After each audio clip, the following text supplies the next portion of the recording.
before.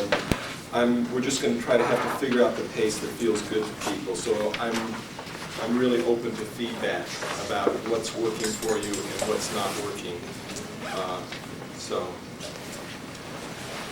But basically my goal, this weekend, we're doing Kike tomorrow, 8 extra channels.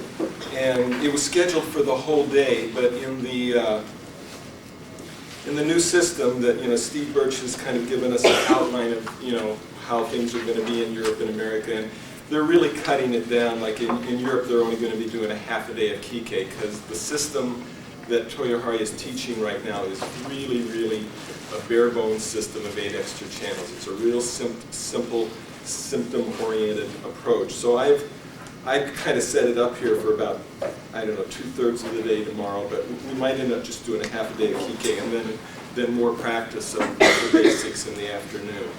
Because the only new stuff besides Kike that I was supposed to teach, essentially, if you look at the thing, was the Genjutsu and the Fujitsu, the techniques for excess, Genjutsu being for excess blood conditions and Fujitsu for excess chi conditions, and variation of basic techniques with pulse diagnosis, which takes 1 minute to teach. And Takahashi Sensei taught Fujitsu last time, so we're going to just quickly review Fujitsu, and I'll show you Genjutsu. So we'll have the excess techniques as well as the whole techniques. So, but what I want to do is just go over the 4 basic things that we studied: basic needling technique, point location. I'm probably not going to introduce any new points this time. Basically, what I want to work on is the 7 points for root treatment. Because next time Marty's going to be here, and he's going to be starting to introduce the secondary show and all that. So this weekend, basically, we're going to try to consolidate the first 2 weekends, because I'm sure people, well, I shouldn't say I'm sure, but I assume that probably some people are a little bit lost. Some people are students, haven't had any time to practice these techniques. And I know when I went through the first year program, it took me forever before I started feeling comfortable with it. So, maybe people here are faster studies than I was, but we're just going to go real slow. We're going to cover the 7 points, the 7 main points: P7, lung 9, lung 5, liver 8, kidney 10, kidney 7, and spleen 3. We're going to try to learn how to locate them as well as possible. We're going to try to learn how to get really have the basic mechanics of Ho technique, which I'm going to go over here in a minute, because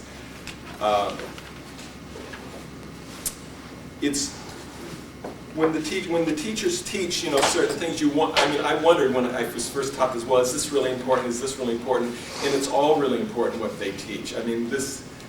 This approach really is, they really distill certain things about how they want to do tonification technique. And each little thing they talk about the Oshide, about closing the bottom, about advancing the needle, about covering the point, it's all totally, totally crucial if you really want to get good pulse change. And eventually you're going to have to get there if you want to really get results with this kind of approach. So we really need to start understanding I'm going to break down each little piece of the needling technique and see if people can just start to get more of a feel for it. And then later on we'll work on we'll review pulse diagnosis too, make sure everybody is taking it the right way, and then we'll talk about basic show. We're just going to, like I said, we're just going to work on primary show today. We're not going to work on any secondary show or yang aspects. We're just going to try to get the basic thing down. Everybody have a handout? Okay. Let me think here. So before I go on then, does anybody have any questions from Takahashi's workshop or from their practice, or any major confusions that I may or may not answer now? But I'd be just curious to hear what people have to say. Yes? I have questions on how you incorporate sheet cloud points, LC points, and those other points after. How you incorporate that after you treat the primary show. Okay, well, I'm probably not, they're going to go into that at a later date. I'm not going to worry about that today. Okay. I think what I want to do is make sure people know how to do the basic stuff. That's all the different functions to the point. I forget if it's next weekend or the weekend after, they're going to be starting to talk more about that. So, anything else about the basic stuff? Anybody have any problems? Yes. This is just a question, probably won't go into this either, but it sometimes seems like I find that main men pulse is the weakest pulse. Yeah. And it doesn't fit a... And it doesn't fit. Yeah. And basically, my understanding is they don't use it in the primary show diagnosis. They just use it as they do use it as a general indicator of the source of the yuan qi, the source qi, and that's all that I've ever been told. In reviewing for preparing this, I noticed it a couple times deep in my notes, and that's all that's really been told, is that if it's really weak, then I think you can make the assumption that the person has some, a more profound core source qi problem. And it, But that will not reflect on the primary show necessarily. so then I don't have, that won't make a difference in what I'm going to initially do, and it gives me an idea of the prognosis. It gives you an idea of the prognosis, absolutely. It means the going's going to be slow, and that they're probably going to need a lot of tonifying. And if it's weak at both levels, I mean, it means that you'll probably be tonifying. I mean, one thing, this to go ahead, means you'll probably, we end up using, I don't know if Takahashi talked last time about triple burner. You saw him do that a little bit. It's the source point of the triple burner. They like to do that as well as stomach 36 for tonifying basic yang level, but that triple burner channel tonifies the source qi. So you'd probably be ending up tonifying triple burner 4 somewhere along the triple burner channel a lot with that person over time. But yeah, it's not the primary show. They're staying within the system of 4 primary shows. Spleen, liver, kidney, lung. Thank you. Anything else? Okay. So, basic needling. Okay. So basically, we're in Kyoraku Chiryo.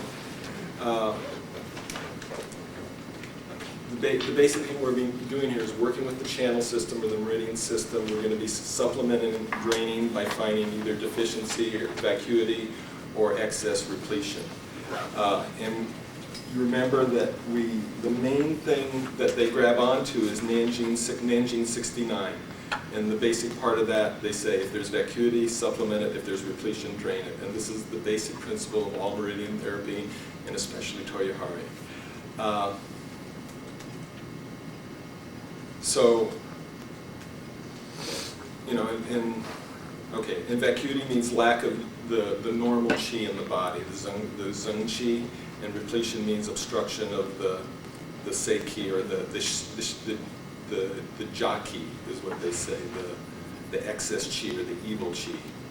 So we want to supplement when you don't have enough zheng qi, and you want to get rid of it if you have too much ja qi. Okay, so I'm just going to demonstrate up here and just kind of walk through it myself, and then I think we're going to just start practicing right away. So I'm just going to kind of talk through it here. I don't know, just get a visual. I'm just going to the general technique of supplementation.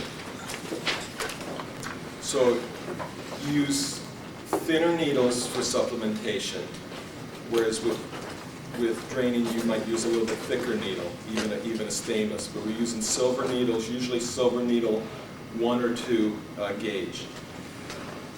With the sashide, or the holding hand, or the advancing hand, it should always be held very lightly.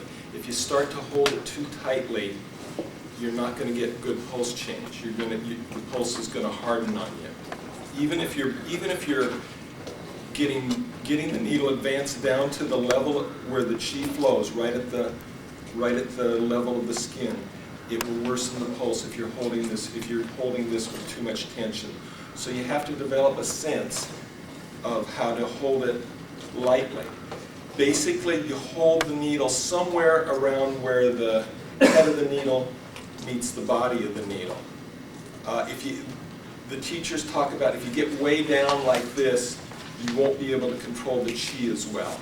And if you get way up here, it can get a little bit unstable. And so they suggest, I see people do it different places up and down here, but the basic idea is to find a place somewhere in here where you're grabbing on with the sashide, and you can get a sense that you can have a nice stable sense where you have enough of the body of the head of the needle that you can, when you're advancing the needle, you can feather it down very slowly with good control.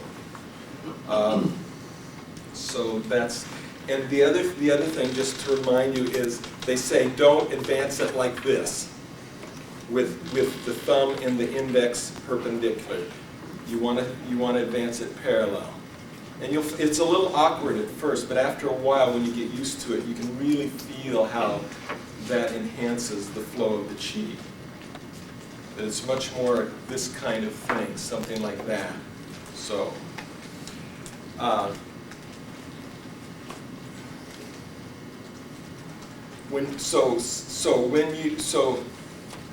I'll just kind of talk through it again here. So say I'm on a channel, I've made a diagnosis, I'm going to tonify a point.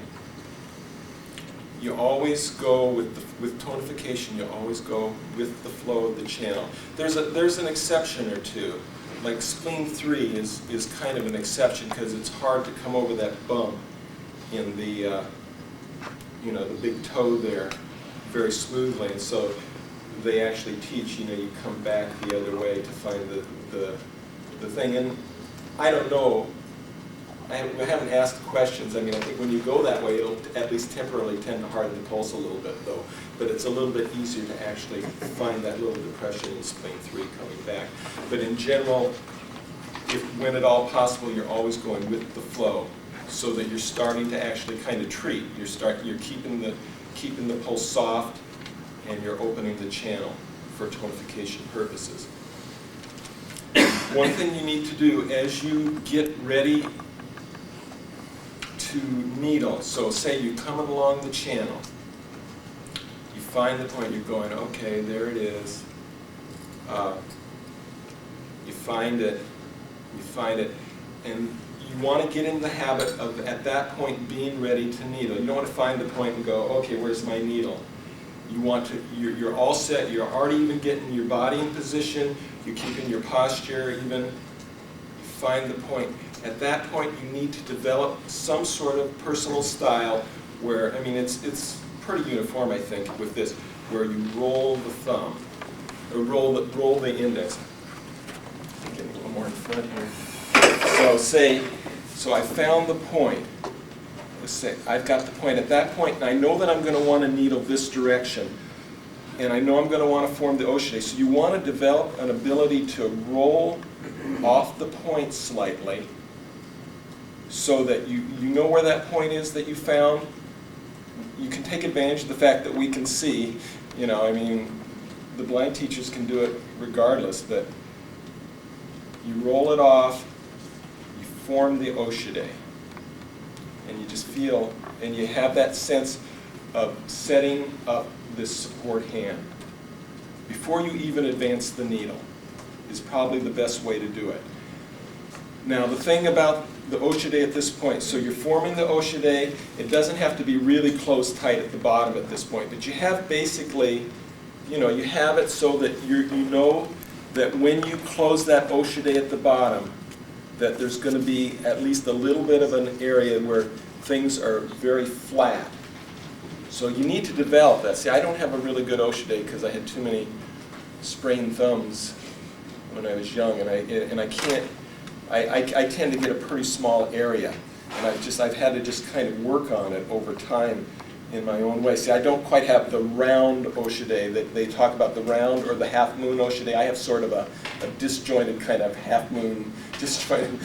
So, and that's what I do, and for whatever it's worth. But so you form the Oshide at that point, and I don't know how much it's been emphasized about the rest of the hand. The rest of the hand is really, really important if you're going to be able to get the pulse change, because you have to have stability. So these three fingers have to find a way, you know, and it really varies depending on where you're at. Some points are much easier than others. It's really hard. When you get at the ends of the hands and feet, it's a little bit, you know, you're on someone's, you know, lung 9, and you're wondering where to put your fingers so that the hand's not shaking while you're, you know, that it has a stability. And you have to play with ways of putting that person's arm in different ways, getting your body in different ways, so that, you know, you find this point and you're kind of going, okay, how can I get at this? And then you find it, and then you form the Oshide, you roll off the point, form the Oshide, and you find a way to support. And also the ball of the hand is usually on some part of their body too. And it's really important to find ways, I think, to stabilize that, because if you're kind of going like this and you're kind of going, well, you just got, you know, 1 or 2 fingers up, or this is up and the fingers are not doing, you know, you're like this, you know, and this hand's floating and you're trying to do this. See how the hand, there's just movement. You know, and if you have that kind of movement, I can't get good results when it's doing that very well. So these mechanics are really essential to start being able to do it correctly. So anyway, so I find the point with the channel, with the flow of the channel, roll off the point slightly so it's exposed so that it has room, form the Oshide, solidify the fingers and the ball of the hand. And at that point, now you're getting ready to insert. Now there's different ways. I mean, I see some teachers just kind of go whoosh like this, slightly open, whoosh like that, and they're on it, and they somehow have the point of the needle right where the point was found. I can't do that. I mean, I'll miss by 2 or 3 millimeters if I do that. So, I mean, I've developed, you know, there's different ways you can do it. You can just leave it, reopen the Oshide, just slightly, point it in, you know, right into the, point that right into the point, and then close the Oshide around it again. That's a real, you know, for a beginning, that often is simple. If you can kind of open up just slightly and point it in. There's just different ways. What you want to do is you want to start it not way too up. That tip of the needle, you don't want to start it way up there like 10 millimeters. You probably want to start at 5 millimeters or less, or even 2 or 3 millimeters away from the skin. Somewhere like in this range to maybe this range. So you don't have to do too much endless feathering down, but you do want it above the skin, because we do want to kind of go down into the chi and get that tip of the needle right where the chi is flowing the best. So you get that in there, so you get that, find a way to get that in there. Remember, with tonification, again, it's about a 45-degree angle. You noticed Takahashi last time. He was way the heck down here. I mean, I don't know if people remember. He emphasizes it more than anybody of all the senior teachers that I've worked with. He's like way down here sometimes, you know, 70, 80 degrees, you know, and he's able to still get his, so that the tip of the needle is touching the skin where there's a flat Oshide. That's really, I don't know how he does that. Oh, okay, you're shaking your head. When you have such Yeah. a small angle, I mean, how do you? It's very, I don't know how he does it either. I can't do that either. I mean, I play with it a little bit, but he's the only one that emphasizes that. Most of the rest of them are at 45. He to my eye, he goes way, way lower, and he's the only one that really says, yeah, you have to be way at this with the flow of the channel. He emphasizes it far more than anybody I've seen. You know, when I saw him do it, I was real close. It didn't seem like it was possible for the needle to be touching the point. Yeah, I wondered about that myself. Yeah. That sometimes maybe he's just kind of doing it that way, and it's with the flow of the channel, and somehow he's just doing qigong or whatever. I don't know. I mean, this is, you know, it's sometimes I wonder how it can be touching, but I'm not sure because you can't see what's going. That's the problem with this, is when they're doing these techniques, you can't really see what's going on between their thumb and their index very well. Doesn't So- he, when he puts it over inside, pulls it through, doesn't he drag it along the skin? Does he do that?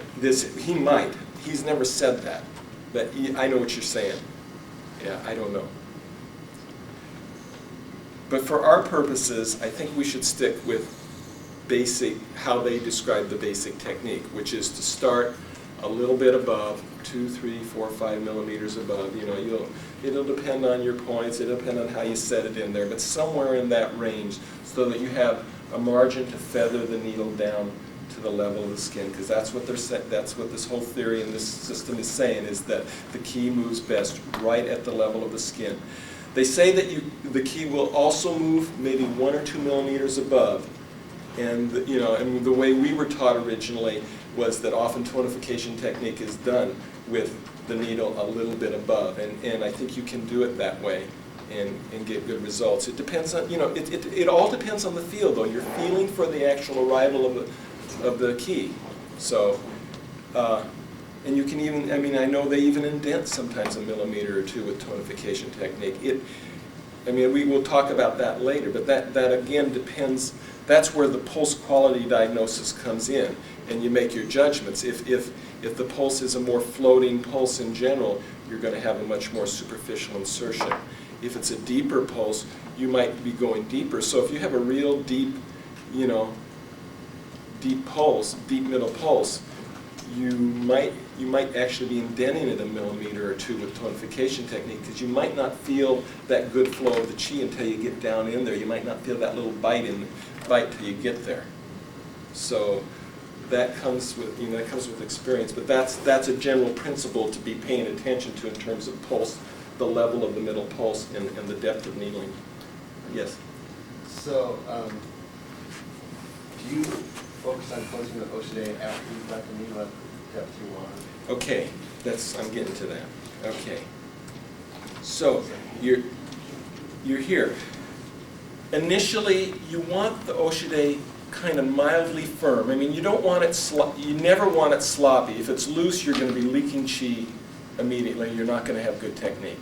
So once you put the needle in, close the Oshide again, and you're at sort of this phase. Now you're getting ready to advance. The Oshide should be fairly firm, not real tight, because you need it soft enough so that the needle can advance. If you start going too tight too soon, you're going to push, and that tip of the needle is going to hook into your skin a little bit. It's going to feel stuck. So it's kind of the art of being firm enough to not leak qi. So there's just a firmness and a stability, and you're not leaking qi, but there's still this sense of, this sense of softness. Your whole consciousness during this tonification technique is sort of like circular. Everything is round and soft. And it's like you think of the roundness of the Oshide, and your armpit should be kind of almost like some kind of qigong technique. It's like everything is sort of spherical and round, and apparently that round intention is said to enhance the tonification possibilities. So I'm kind of getting distracted here and there. I'm just saying a lot of stuff here. So at that point, does that answer your question, Russ? More or less, starting. So you have I find that when I focus on closing the bottom of the Oshide, that I can't advance the needle.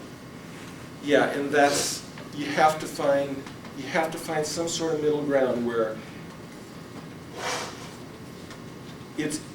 don't close it too tight. Just worry about kind of, once you get this Oshide set, once this last time I put this needle in and you have the Oshide, you don't want this Oshide moving at all, essentially. You might make some subtle little adjustment, but basically this is stable at this point. So you want it soft enough that you can push the needle in. But But you don't want to start opening it up, because if you open it up at that point, the chi will leak, and the pulse will get very diffuse, and the walls of the pulse will get more undefined generally. Is one thing that happens when you leak chi like that. So I don't know if I can answer it better than that. You have to develop some kind of balance between the firmness and soft enough so that the needle can advance. What you might do, you might want to even put the needle even closer to the skin initially, so you don't have to advance it as far, and try it that way. But we can talk about it and work on it. Marty suggested, I couldn't feel the needle between my fingers, so I couldn't tell it was going. Yeah, I know, that's a problem for all of us. Marty suggested using an insertion tube, that I might use the tube, just put the tube right over the point and then put the needle in the tube. And let the needle rest at the skin. Yeah. And that's then how pull- some of the teachers do it, then like pull the Takai. tube out. Takai does it that way, yeah. Some people feel that that's, it's not as good a way, but I don't know. I think that's probably a fine way for a beginning. You could try it that way. I don't know how to make a judgment whether, Marty felt that was an okay way for you to start to do it then. Okay. We've never been taught that way. I've seen Takai do it, and I think one or two of the other teachers occasionally do it. Most of them do this advancing way, but there are a couple that use the insertion tube way. So,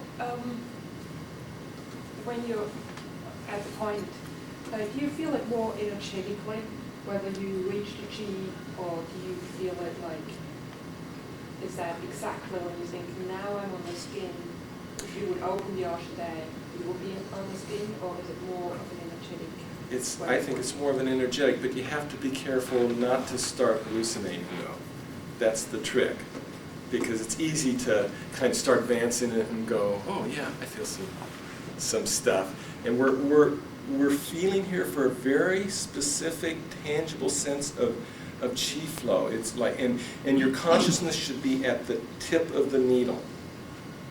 And that's I think that's one of the advantages for me of advancing it. You're kind of going, you're feathering it. So remember, you're like this. You're slowly feathering it, and this advance should be smooth. It can take maybe 5 or 10 or 15 little feathers down. It doesn't have, especially at the beginning, we're all going to be much slower at the beginning. So you're feathering it down, and you're keeping that Oshide closed, and that the needle should be going right to the point you found, and the Oshide should be closed at the bottom, and you'll start to feel kind of a tangible tingle. I sometimes feel a tingle in the bottom of my Oshide that feels like chi. Sometimes I'll feel something in the Sashide, kind of a little sense of tingle or chi, or warm sensation. But yeah, it's an energetic sensation. But make sure that one easy mistake to make early on is to not go deep enough into the chi. You actually can make mistakes both ways. You can go in and jab too deep too, but there's what you want to do is to, in the best scenario, is to just feather it down, and you can feel that very tangible chi start to gather right around the skin level when you just get right into the thing. And okay, go ahead. Oh, go ahead. And then, I don't know how to answer the question better, because it's a sense of touch. It's developing a sense of touch. But just be aware, you can make mistakes both ways. You can think you feel some energetic phenomenon, and then you actually open up your Oshide and you see that you're still that far above the point, and then when you actually go in a little bit deeper, you see, oh yeah, that's more of a, there is a physical sensation. You can intend too much sometimes. What do you mean feather it? Okay, what I'm saying is, so advancing the needle, I'm not good enough to just sort of go, whoosh, one little move from you start 3 millimeters, but one little move and all of a sudden I'm in the chi. What I do, how I do it, is I start to advance it. But I try to, so this is totally stable at this point, and this is coming in like this. I just try to go very slowly. I try to have a nice smooth, slow movement. Tonification advancement should always be slow. And you twist Are you it? rotating back and forth? No, I'm not rotating back and forth. I'm just pushing it in very gently. So I just push it in and just let it slowly advance, and then, there's the chi starting to come in. I check again. Yeah, that's a good depth. I'm not in too deep. I'm feeling some nice relaxed chi start to gather. Like there's like a balloon is filling up. Like there's just a sense at that tip like something's gathering. You know, there's a sense of building up, but it feels good. It should feel good on your fingers, and it should feel a sense of, yeah, just a nice build up. So it's part of the purpose of going slowly so you don't go too deep and have to Part come of, back. yeah, because once you go deep and have to come back, you've already missed your best shot at changing the pulse. You can still do it, but it won't be as effective.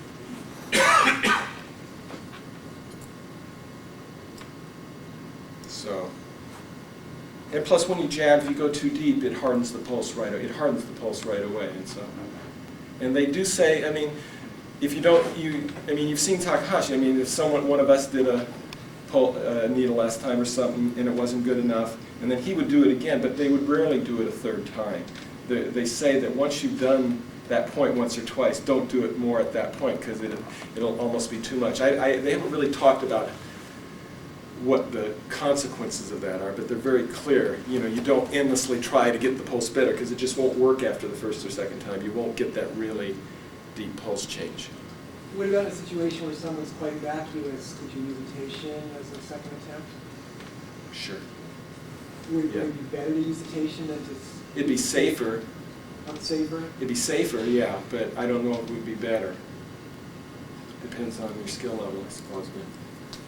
Yes. Well, since you brought up Teishin, I mean, with needles, you use a thinner needle when you're trying to supplement, and then when you use a Teishin, it's sort of opposite. You use a This thicker thick needle, yeah. Is there a reason, I mean, logical reason for that? There's a version there's a thin end. You use the round end with the Teishin for yeah. I think the Teishin is a little bit more generalized kind of effect. It's not obviously not as specific as the tip of the needle. That's why they often use Teishin in pediatrics, because children don't. I mean, their chi is just so available. They don't need as much specificity. Whereas with adults, they're saying the more specific you are on the presently live point, the better chance you'll have of affecting positive change. So the Teishin just to me, has just a little bit more generalized effect.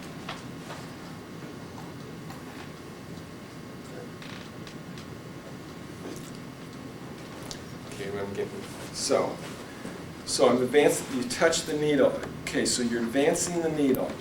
And do you understand what I'm saying, feather? It's just whatever, whatever technique you can develop, but the basic principles are go slow and go smoothly. Don't jerk it with tonification. You want the ideal situation is that you're advancing it, and there's the flow of chi. And at that point, that's the correct depth. That's the ideal. If you're too light and you're kind of starting to close the bottom, and you're realizing, this is not right, you can back off a little bit and advance it again. That's okay to do. Or if you're too deep and you're going, the person's saying, ooh, ouch, that's stinging, or you realize, or the person who is on the other hand saying, hey, that pulse is getting a lot harder, you may just kind of breathe, relax, and maybe back it up slightly and then feel the chi a little bit better, softer.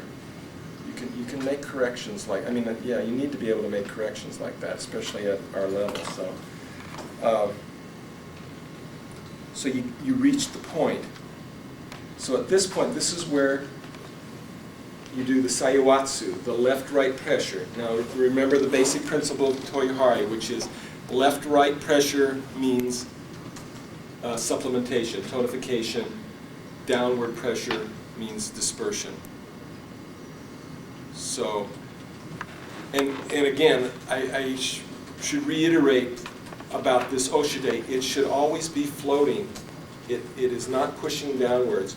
That's the other reason for the stability with these three fingers and the base of the hand, is that you want to be so stable with this stuff, with that part of it, that Oshide can just have a nice contactful feel without really indenting.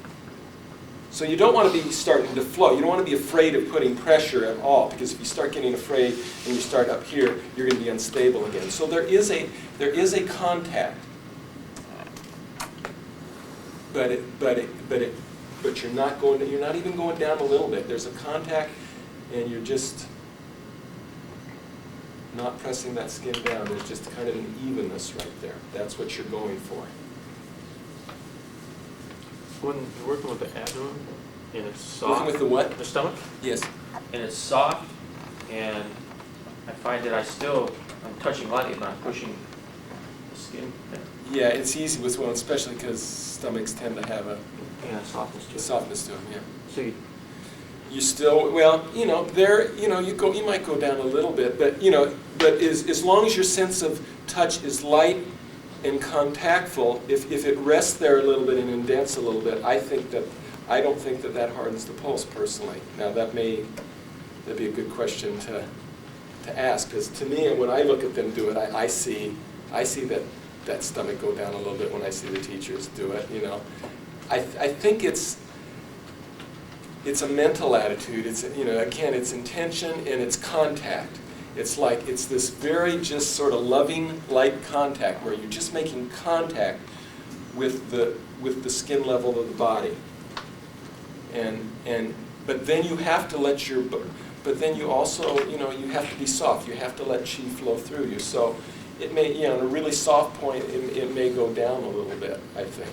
But as long as you're not putting pressure, as long as there's not this sense of tension or downward pressure at all, if you do downward pressure, it will harden the pulse a little bit. You said it was dispersion, but it's hardening the pulse. You said before that downward pressure was kind of dispersion, and back and forth is kind of tonification. Yes, correct. So if you're dispersing it, the pulse becomes hard? Well, I'm talking about within tonification technique right now. Oh. And actually that's true in any kind of technique. If even in a dispersion technique, if you're pushing down prematurely during the technique, it will harden the pulse. It's just in dispersion techniques at the end, when you withdraw, you're doing downward pressure. Right. But during the techniques, you're not doing downward pressure in either tonification or dispersion. And if you wiggle it back and forth a little bit, it's more tonification? You said if you go back and forth a little bit. But you're right on the micro. You made one quick statement that was like downward force is dispersion and back and forth a little bit is tonification. I don't know. I'm not sure. Well, you said side to side. Side to side. Side to side pressure. That's left-right pressure okay. as you close the Oshide. Okay. So we're at that point. Say we've advanced the needle. We've gotten at the level of chi, and then we start to gather the chi. So that you hook the chi. You hook the chi. The tip of the needle's hooked in there. You feel a nice relaxed building up, like a balloon filling up or something like that. And you start, as that gathers, you start to slowly close the bottom of the Oshide. That's when you start to tighten. And at that point, at that point, the bottom, and your intention is more on the bottom of the Oshide rather than the middle or the top.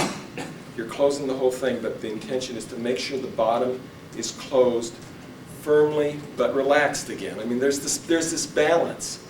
You want to just go easy, and you got to make sure that this hara, all this stuff is soft while you do it. I mean, it just takes a long time to get into this form. But it is, you can learn how to do it. I mean, So it is quite natural in the beginning when you're trying to close the Oshide before a needle to have downward pressure because you haven't had enough concentration. Because I find that, okay, closing, but then I find I'm pushing down maybe as I'm trying to close. absolutely. This is one of the hardest parts, is how, and this is partly what I was saying about positioning your Oshide, learning enough about your own structure and your own Oshide that you know that this is, that you need to have this sort of Oshide or this sort of Oshide. You need to have a way so that when you close it, because there's going to be a subtle movement. See, you're you're closing the Oshide and you're focusing a little bit more on the bottom. So you see how these two fingers may very subtly spread a couple millimeters. I mean, so you're wanting to do it in a way that you can close the Oshide without, and get that bottom flat without pushing down here, without tensing up here, and without making the needle lift off too much. You know, without disconnecting the needle or forcing the needle down deeper. Do you follow all of that? And that's the trick. So may I come up and look at your fingers when you do the Oshide? Sure. Well, anybody can if we want to do that. Well, So, uh, can I see where maybe- exactly your Oshide is? well, like I say, my Oshide isn't very good, but I have to kind of do it that way. So I'm kind of doing my Oshide right, kind of flat through here. And then how do you get a 45-degree angle in there? So I do it like this. I'm just kind of guessing. I find the point. I find the Oshide. I just kind of know where that's at, and I find the point. And so I try to guess where I try to consistently do it the same way, where I put the needle in so that it's both pointing at the point and pointing at the middle of where my Oshide is going to close at the bottom. Does that make sense? Yeah, and you got to develop that sort of feel for within your own abilities and your own structure and your own fingers and stuff. Right. You put the needle into the point. When you close the Oshide, I mean, that needle should be more or less in the middle of where your flattest part is. So you got to learn what your Oshide is all about and develop. I mean, Koa used to have said people should pinch dimes, you know, figure out what their Oshide is, just walk around with a dime, you know, and eventually these two fingers will stay flat all the time. I mean, I don't do that, but. Pinching a dime, you mean pinching the thinness? Yeah, big, like an Oshide, yeah. I know. So, okay, is this helping? I'm trying to be really Yes. detailed here, and I don't know if I'm over it. It's not too much? Okay. I find that when I pinch that Oshide, at the bottom, my fingers rotate and the needle comes back up.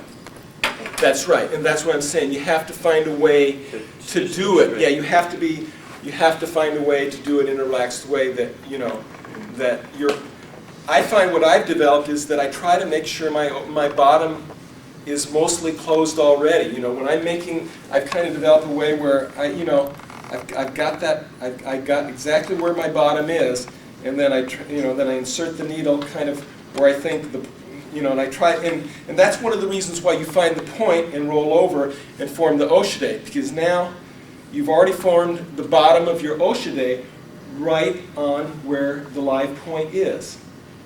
So then the trick is to insert the needle right where the live point is. And then once you've got the chi, closed the bottom, gathered it, the chi's reached a peak, and then you finish closing the bottom, but you try to finish closing it in a way that the needle doesn't lift off. Now, it may subtly lift a little bit. I mean, I think it has to sometimes move a little bit. But you don't want a sense of abruptness or any kind of disconnection, because that will ruin the technique. Yes? Okay, here's a question for you. Okay, you feel the point with some part of your index finger, right? Yeah. Some small, The small part. microscopic They part. recommend, some people do it here, but they recommend kind of the smallest area, a little bit off to this inside side of the index finger. Has anybody told you that before? Yeah, and is Yeah. that so that when you roll over, you're still... Yeah, that allows you to roll over perfectly, because you see what I'm saying? You're right here, see? So you're stroking, you find the point, and you can just roll over on that, see? And then you can just come in with the thumb for the So you try to keep that sensitive point right. still on the point. Yeah, you The try to, or sensitive right at the area. edge of the point. You just barely expose the point Okay. as you roll over. You follow what I'm saying? You just barely expose it, and then you can directly insert the needle. So it's all one seamless thing. I mean, it's all connected. You don't break it up. I'm sorry. Oh, someone guys. Chris, you had a question? Sorry. So also, instead of endless stroking, because you're not quite confident or sure, it's better to go on your first hit. You think that's the point? Go ahead. Yeah, at a certain point, I mean, you can just stroke and guess, and I mean, initially it's okay to play with it. I mean, you got to get used to doing it and finding the point and experimenting. But I find now that I'm more comfortable, as I get more comfortable with the points, I kind of, depending, you know, it's like, there it is, there's the soggy place, and there's just a subtle catch or something, and usually that sort of kinesthetic, intuitive hit will be good enough to, you know, good enough point, yeah.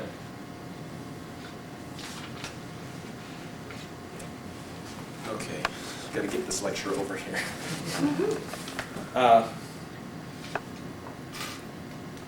Okay, so you close it, close the bottom firmly, but still not tension. There's a balance. You're closing it. There's a lot of intent. So sort of intend not to leak chi at this point. Intend to be soft. Intend to be round. Intend not to leak chi. That helps a lot, I think. And then it comes to the balloon fills up. It feels like, the balloon's just about full. And just when it's full, or even just before it's full, just a split second before it's full, you finish closing that bottom and you come off like an arrow. So it's quick withdrawal, and cover the point either with the thumb or the index, whichever is quickest or most comfortable for you. So you finish, say like that. So either this way or this way, whichever works for you. And it should be pretty quick when you come off it. You push down the point, close the hole so there's no chi leakage. So it's a simultaneous thing. Do you push down a lot of pressure, or you just? Yeah, I do. Yeah, you can push down. You can put, at this point you can push firmly. You want to make sure, you know, I don't think it has to be extreme, but the most important thing is that it's quick. As this comes out, that you're simultaneously catching it, that you want that hole closed. How long do you hold the point after you close it? Sometimes I'll come off it right away. Sometimes I'll just hold on it for a few seconds for no apparent reason. So I don't know. In tonification, I don't think that they talk about. In one of the techniques we learned today, Genjutsu, they talk about staying on the point for one breath after the blood, the excess chi at the blood level. You stay when you push down with you do the dispersion. You push down at the end of it. You stay on it for a breath afterwards. But the other ones, I don't think it matters anymore. Just close the hole. Okay. Any other questions about basic tonification technique? Obviously, my schedule's not going to work today. We're just going to get whatever done we can get. But I just want to make sure you have some sort of a little bit better overview of some of the dimensions of kneeling that maybe weren't mentioned before. So there's a lot of information. Just write it down and then just start piecing it together. Just start. But it becomes a personal thing. I mean, we're all going to develop. I mean, it's both. We need to stay very strictly within this form, and you will develop within your own self, develop your own sort of things. Your own Oshide and everything. But you want to stay within the form. If you're going to learn this technique, if you're going to learn this approach, you kind of have to stay within the form. And if you start developing your own thing too quick, it won't work for you. I don't think. Anyway, no. I'm just listening then. Okay. Okay. Let's. Dan, Yes. this sense of the chi gathering and the balloon filling. At first, I don't have that sense. So at first, you're just kind of guessing at it. Guessing at it. That's fine.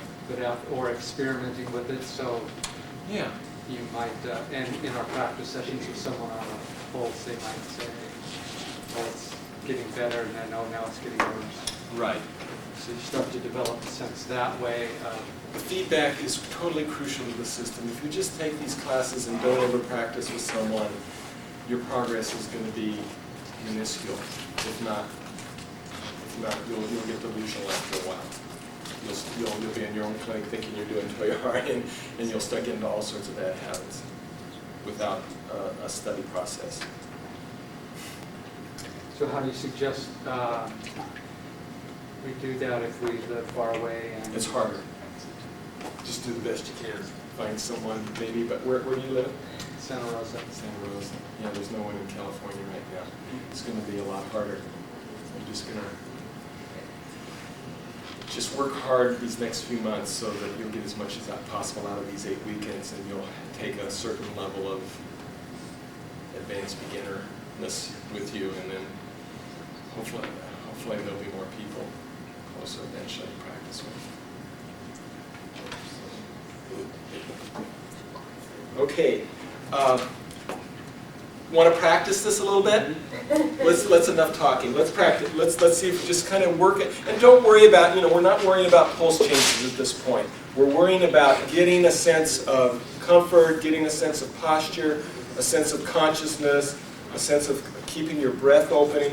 I mean, this is sort of a meditative kind of acupuncture in a sense. I mean, where posture and consciousness and breath are really the crucial aspects. In fact, I was going to...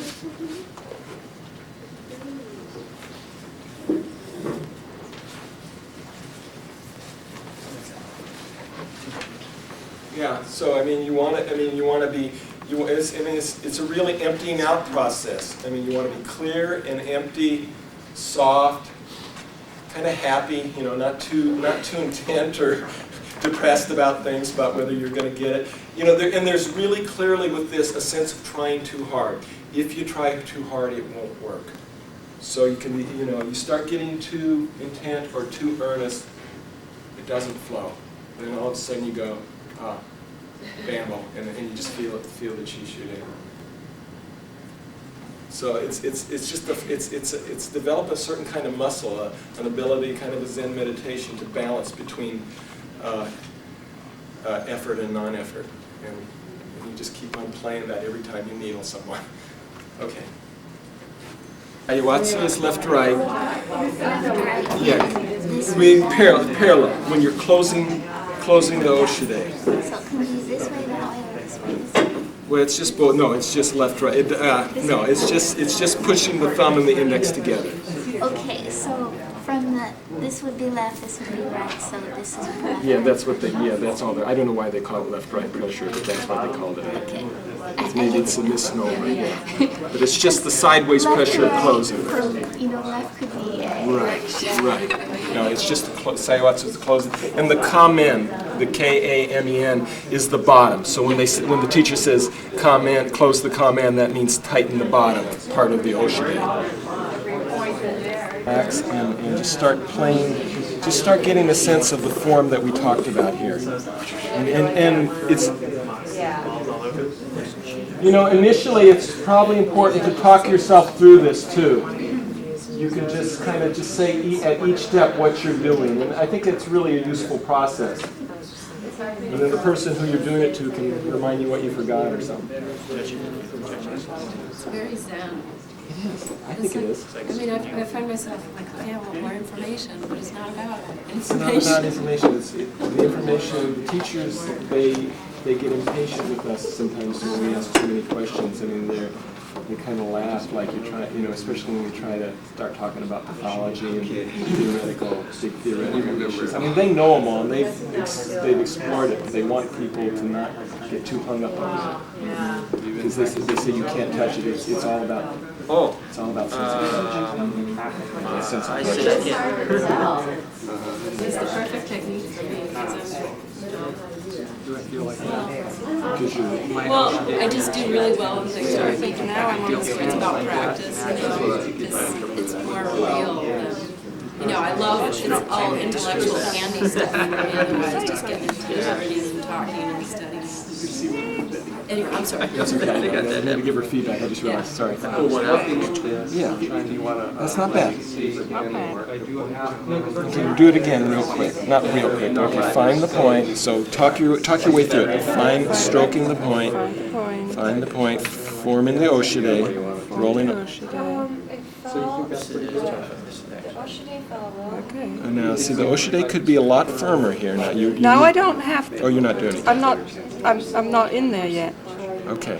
But you want to form the Oshide more firmly before you go in there. Oh, I do? even. Yeah, just kind of find it, okay, there. Yeah, that Now feels it's good. That close. feels better, see? And it feels better on my, it feels, it does? yeah, it feels like there's more chi. You're actually almost starting the treatment when you form that Oshide, see? That feels a lot better. Before it was just kind of loose and namby-pamby. Yeah, I knew that. I didn't realize So that. now, you open it up a little bit. Breathe it out. Okay, now you close the Oshide. Now I closed the Close it, ocean. well, you want it somewhat snug. You want it solid, but loose enough that the Okay. needle can advance. Maybe we should Now I Now you're pushing down a little bit too hard on the skin. Lighten up. I was pushing down on the. The Oshide is pushing rest it, yes, like there. that'll give You you. were putting downward pressure. You don't want there. Does that feel the difference? You're contacting it, but you're not pushing down. Okay. Now I'm closing the Now, I ocean. remember, what was it? And I'm already on the skin, right? That's my needle too. When he was here. No, I'm I not. can't tell. I'm not. I'm advancing the needle. Okay, I feel a little bit of chi. Feel the chi coming in a little bit, but you're not quite at the right depth. A little bit deeper. That's better. Now once you got the depth, now you start closing the Oshide and focusing on the bottom. So, yeah. Okay, that's the basic pattern. Use that Oshide with more crispness, really get the chi to really fill up and come in and closing that with crispness. And that's when you get this nice big whoosh and there's a nice filling of energy Thank you. through it. You want to make these steps second nature. So start from the beginning and I'll add things. So you're stroking the channel. Even lighter. That's actually, you're really feeling light. You were pushing down a little bit there. Yeah, just the teachers, they're coming really. It's much more the chi. They're feeling for the chi right at the skin. They're not pushing down with this kind of stroking like that.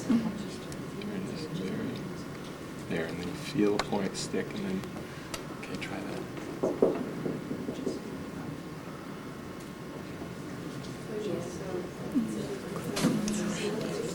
Okay, yeah. So the thing about closing the Oshide initially is that sort of brings in the chi. That gets a nice, focus of the chi, and then you open it a little bit to insert the needle.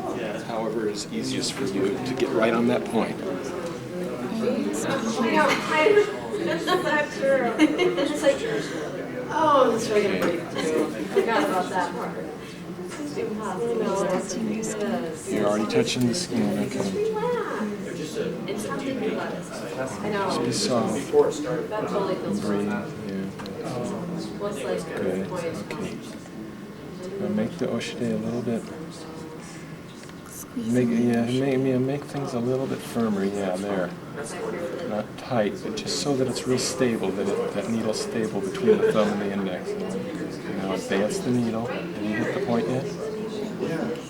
Okay, so when you feel like you're at a level of chi, start to gather it. Close the bottom. Closing the Oshide, gathering, letting the chi fill up. And when you feel like it's enough, pull out real quick and cover real quick. Yeah, even quicker. It's like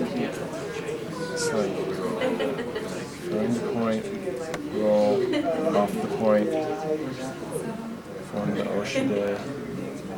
I mean, after a while you don't necessarily have to, but forming the Oshide is probably a good idea so that you feel like exactly where you're going to be. So I can feel where my bottom, where my Oshide is going to be. I insert, I let it get stable. Oshide's firm. First time you check.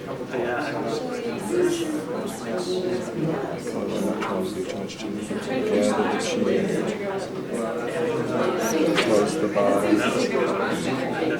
Like that. Quick. Did you actually open your fingers to get the needle in there? Or did A little bit. I mean, I do it a couple different ways. Sometimes I'll just do it this way, which is easy because I can see it. But anymore though, sometimes I'll just open it this way at the front, see, and I can just slide it in right to the level. I've kind of developed just enough of an opening that I can open it into where I want where it's going to be at the bottom of my Oshide, see, right on the point. And when you close your point, Huh? you don't roll very much. When I do, you mean when I do this? Yeah. No.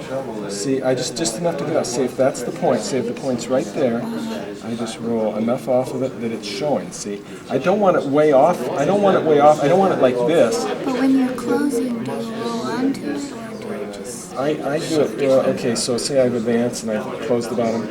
I tend to do it with my thumb. I just do it kind of almost I don't even lift up. I just kind of roll the thumb over real quick. Some people do this. Some people kind of lift up and do it, but it needs to be, the important thing is both things are quick. Right at that point, you feel the cheese filled it up. It's like, Do you think the thumb is faster or... I don't know. I've just started doing thumb. I think more people do index. I'm not sure. I have no idea. Actually, I haven't asked that question. When you imagine that the balloon is filling up, I have a difficult time trying to imagine that the balloon is right there, or just the feeling. The edge of the balloon. Think of the channel. The meridian is the balloon, and the tip of the needle is at the skin. And we know acupuncture points are places where when the body is diseased, that the meridians can be accessed.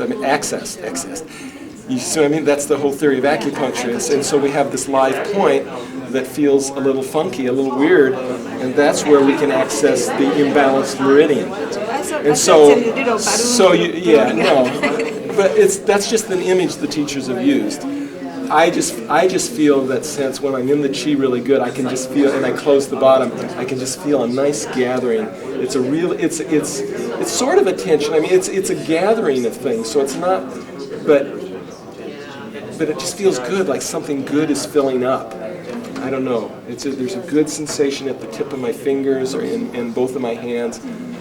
And if my awareness is right at the tip of the needle, and right at the tip, you just feel like there's chi, and it's moving. And it's I'd like to be able to do that. Yeah. Oh, I'm sure you can.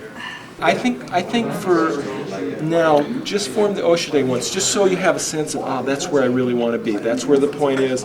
That's where the bottom of my Oshide is. I think it gives you a better sense of where to advance the needle to.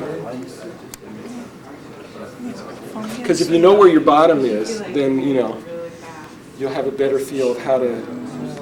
Your energy is there. Yeah, and the energy's there. It feels good to the client. It feels good to the person to be contacted, too. It's like, because sometimes when people just form the Oshide on me, I go, there's a sense of relaxation, like, they got the right point already. You felt that before when Takahashi did that? No, not what? Yeah. He was too quick. He's so quick, yeah. And he's so much faster than us, yeah. I can actually feel... You do feel the pin sometimes, yeah.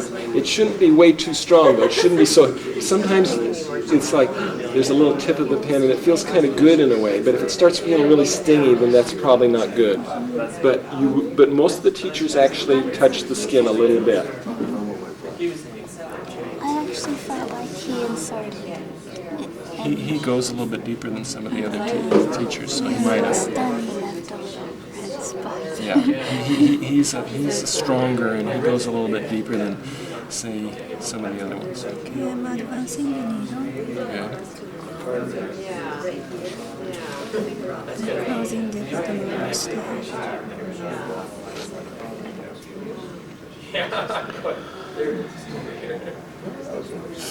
I don't feel anything. Imagine it for now. That's the part I don't want you to worry about today, because you're just choosing... When you're not using your viewpoint, isn't it harder? It's harder, but right now, we just want to get the form. We haven't even diagnosed you, so we don't even know, we don't have the correct diagnosis. We're not doing the yin channel, we're not doing the presently live point. It's okay, you will get to that. Right now, you want to get a sense of the form. Don't have any illusions that you're going to be able to change the pulse yet. I With deficient clients, you know, you might think of going a little bit more angle to really make sure it's really with the flow and it's, you know, it's really seriously a tonifying technique. Yeah.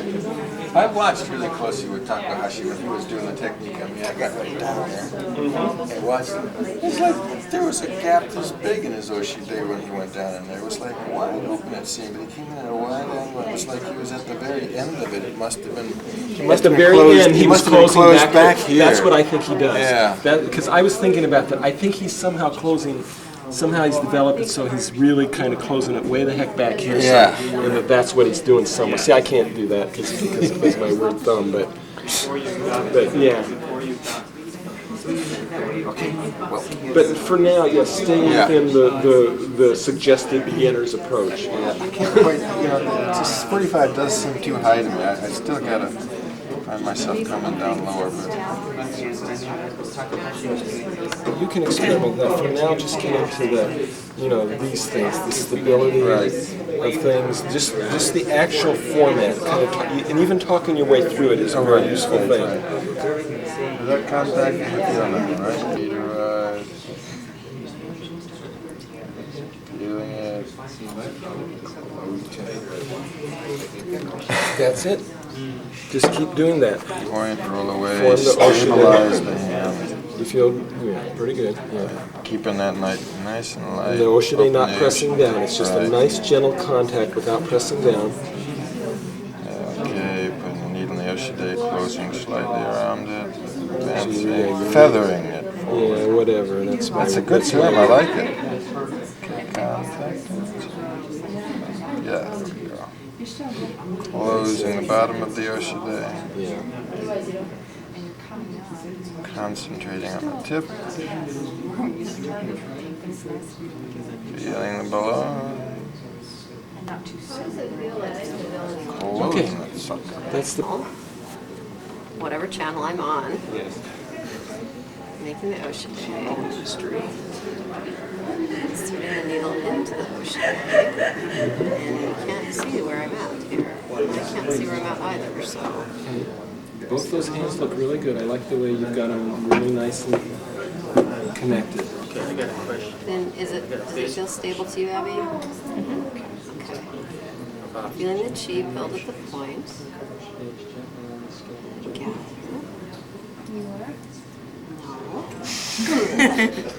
and withdrawing. Close the bottom of the ocean. Oh yeah, I closed that too. I forgot to finish closing it actually, but okay. Don't ever do that again. Okay. I'm so sorry. You don't do it too quick, and it's, you know, you're not even pressing down that much. It's the contact. Feel the difference. It's like there's a contact, but I'm not really in depth with that much. That's what those are for.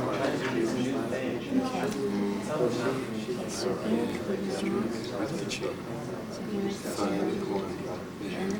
Roll off of the point of the ocean.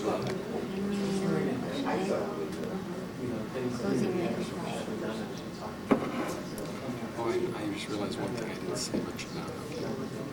One thing I should tell it to everybody. With this, with the sashide, let me just show you. See. I mean, I end up doing it this way somewhere. These three fingers are just kind of stabilizing this way. You can do it that way, and that's okay. Sometimes that doesn't work as good. You really need to, you know, these three fingers are for stabilizing with this hand too. See? That's my one of Whatever. I mean, if you do it this way, sometimes this is not as stable enough. You see what I'm saying? Yeah. Whereas you can get more stability by using those three fingers. Okay. I should have said. No, that's okay. I just got a clock. Okay.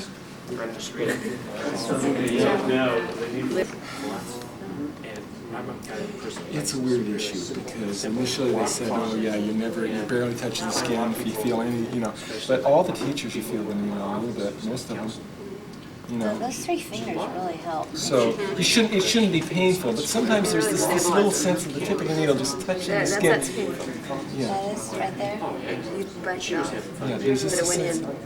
to me, it kind of disorganized. See, I can't feel it yet. Most of my Yeah, it just takes a while. I just really need to start developing. It does help if you put your intent into the needles. You put your intent, you'll start to feel the shaft, the needle more. Yeah. You just relax your awareness into the, and you really just relax your awareness into your fingers and your consciousness. Yeah,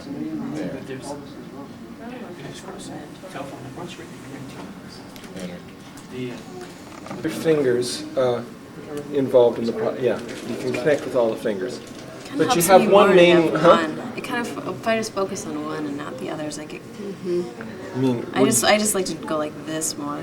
you like to just do one. Yeah. Yeah, I mean, I kind of do this way too, like with all of them some of the time, but you have to have the one primary. If you're just kind of doing general, you're not going to get it. I mean, you've got your main index, see? So, but these ones can kind of almost be supportive, and it's just, you know, and it can be really feel nice for the client. You know, there's just a nice, like you're going with the flow, and it's a nice, you're initiating really nice contact. I mean, I think these kind of preliminaries are really setting up the situation for, you know, nice tonification technique. I mean, I think it's all important. You're on tape. You're on Was camera. that I Do you was know really, anything? I was really shy because you asked me about questions. I brought probably 50 questions. And most and everything about God. But one of them was I was going to ask, and then you said, now if you're imagining things, if your imagination is running around, But I think you're right. Just to like don't pay attention to it so much. Try to get out of your head as much as you can. I'm trying to go that area. Don't over worry about my comment. I mean, I was saying that as a counterbalance. Okay, yeah. I was just saying that's one error that I've made a lot, which is I'm pushing down. Oh yeah, I feel the chi. There it is. And then I pull the needle out, and it was still this far above the, you know, it was still this far above, you know.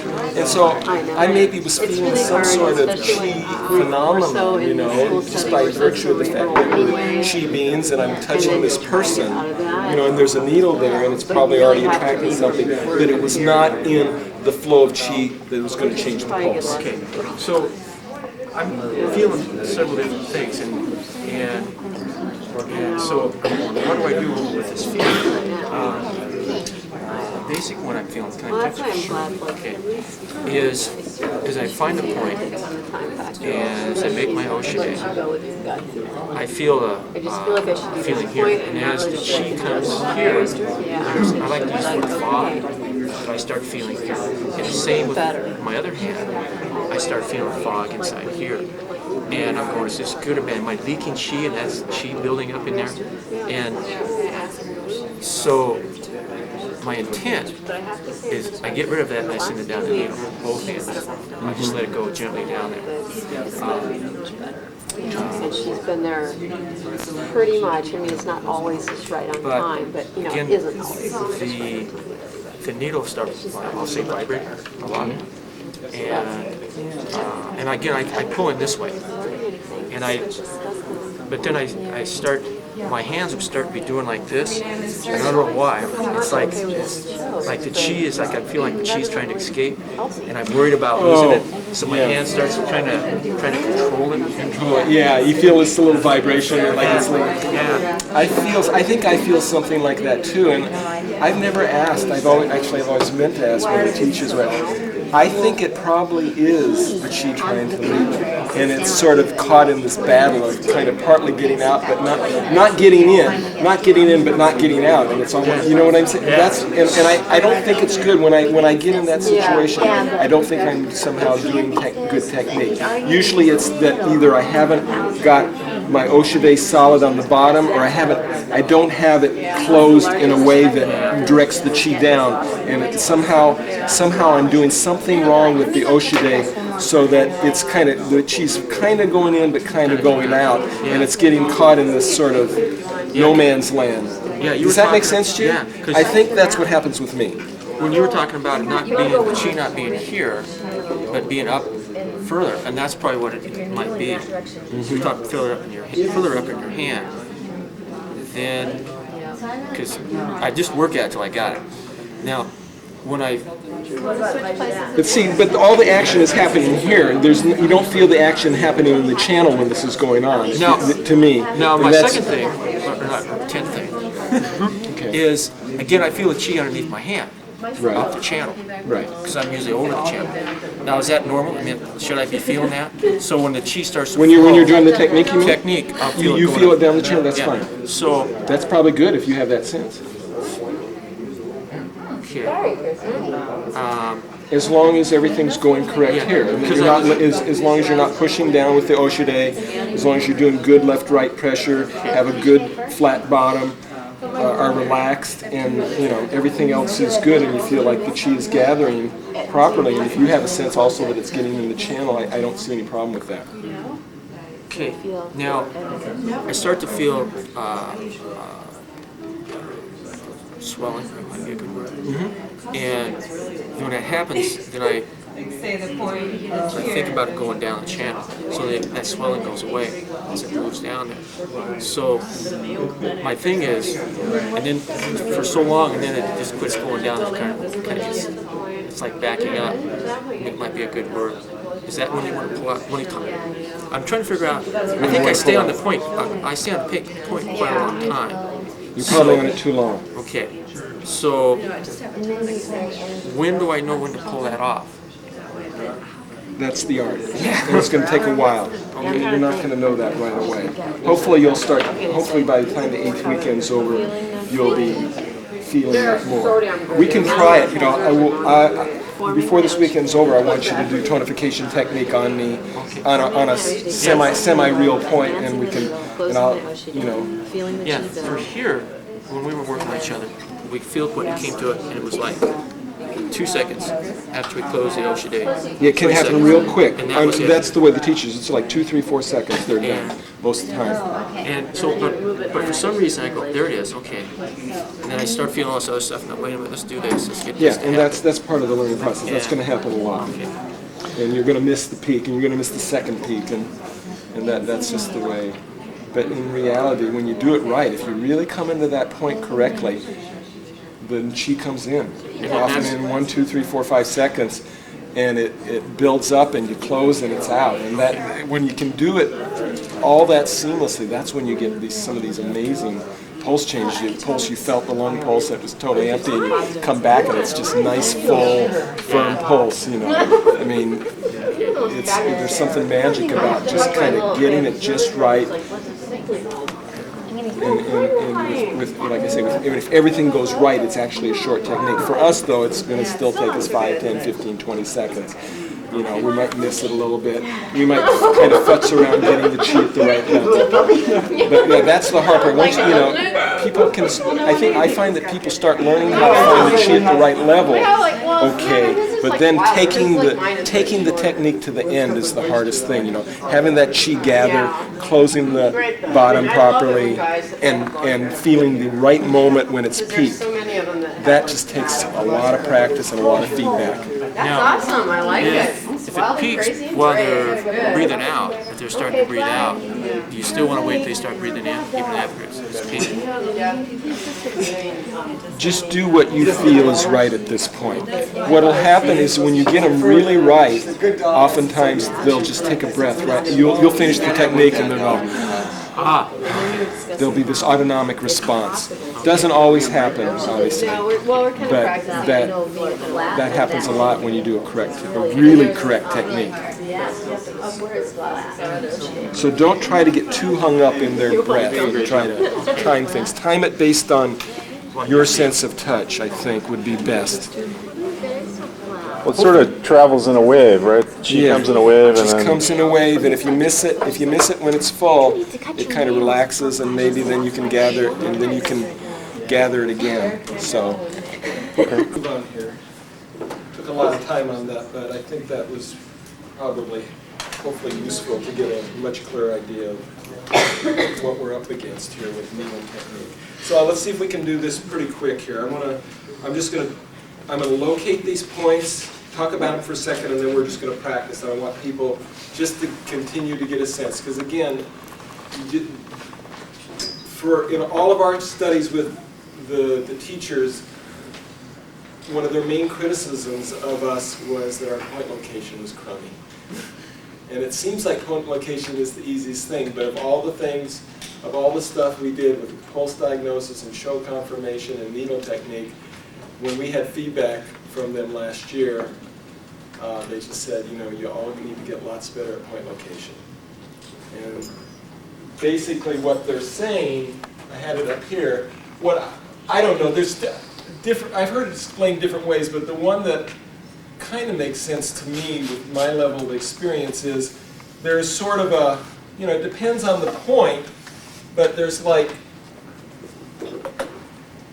there's sort of a diminishing effect. Say you find a presently alive point, and you do the needle technique right there and do everything good in the needle technique, you're going to do a good job. Whereas, see, you get off this 1 millimeter, or 2 millimeters, your effectiveness is already diminishing dramatically and if you get some points I think are really have a steep learning curve. It's like, you know, okay, this is the good point, but you just get off this 1 or 2 millimeters and you get, 50 or 25, you get a much less percentage of positive effect. So really sensing that presently alive point, being able to find the anatomical point and then find the presently alive point within that area is crucial to the success. So I assume that that's what they're talking about. So that being said, we're just going to work with the arm here for a few minutes. And I'll just go over these I'll just reread them real quick.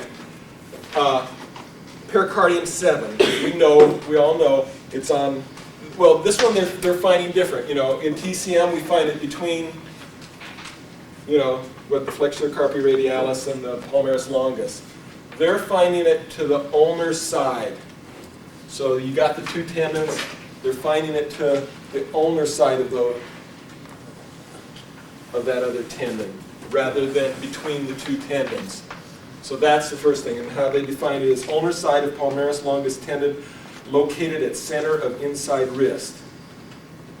And then they say for locating it, it's on the ulnar side of the palmaris longus and on the transverse crease of inside wrist closest to palm. Now, I take that to mean, you know how many of us have kind of two creases there? And this is a tricky thing because I've heard it different from different teachers. And again, I think you come down to where do you feel the live point.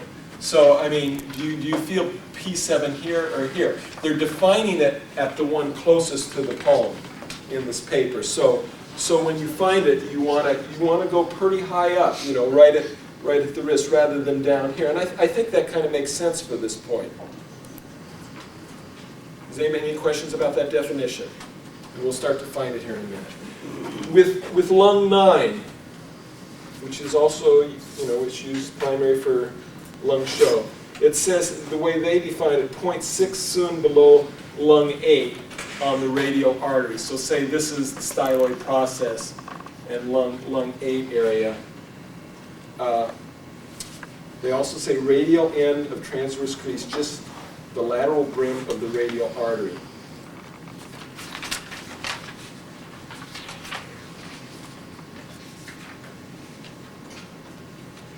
So they're saying the lateral end of the radial artery here. So these two things are being, I've seen some teachers find the point here, way down like at about lung 8.5. I've seen them find it way up here. So I think there's a range, a little bit of a range. You're going to, lung 9, even though it seems like it's a small point, when you find it live point-wise, you're going to, it will move around a little bit depending on the people's structure and their disease condition, I think. So, and one important thing to remember is that they're finding it at the lateral side of the radial artery. So they're finding it pretty far this way. You see what I'm saying? Really close, really off to the side here. On the radial side. Yeah, on the radial side. When you say up high, almost up the flares that were Well, eminence? No, not on the thenar eminence. I'm talking these two creases here. You know how most people have kind of a wrist crease, and then a little bit of second crease, about a quarter of an inch, half inch below it. It's kind of in that, I think it's kind of in that range, but it is consistently found to the lateral side of the artery. So that's kind of the range that we'll be feeling in, and we'll just experiment as we. So that's not any different to the TCM? Not really. Not really. Okay. Pericardium 3, not pericardium 3, lung 5. Now this one's a big difference. The theory being, this is my rendition of the yin elbow crease here, and the big tendon coming out of the middle of the crease there. So this is, say, the right arm. So this is the lung side. What they say, you'll find in what I've noticed in Toyohari is one thing is they like places where the pulse emerges, where you feel palpitations. And this is one case where they like that. What they say is that rather than the typical way that how lung 5 would be over here somewhere on the crease here, they say the lung channel actually follows the radial artery. Now, did Takahashi mention this last time? Did we find lung 5 last time? I can't remember. No. And Marty probably didn't find it, did he? Okay. So they say it follows the radial artery. So they're calling this more the lung channel. So amazingly enough, they're going to, the radial artery kind of comes through here. In fact, you often feel, for like blood pressure purposes or whatever, you feel the pulsation right here around where the tendon is in the middle of the arm, or even more to the ulnar side. So where they're finding lung 5 is right on the right at the transverse crease, and right where the radial artery. That's the crosshatch for lung 5. So, you're gonna. It's actually not on most people. It's not at this tendon. It's actually even to the ulnar side. So you can see they're scrunching up. Lung 5, pericardium 3, and heart 3 are in a very small area together here, according to the way Toyohari is defining the yin channels. So we'll play with that. Is that clear though? It's basically this is where you find lung 5. This is where you get the pulse change. And basically how you find it is you try to palpate again with the channel, but basically, but then you can just kind of muck around in here. It's not so much. I don't find this one so much stroking. I find the crease. I play around till I find the person's artery, the pulsation at about the crease level. Sometimes it's even a little bit above the crease, where the heart of the pulsation is, and then I feel around for the live point. I feel around for that sinking, a little crater, a little sticky, soft depression area, and that's where you'll get the best.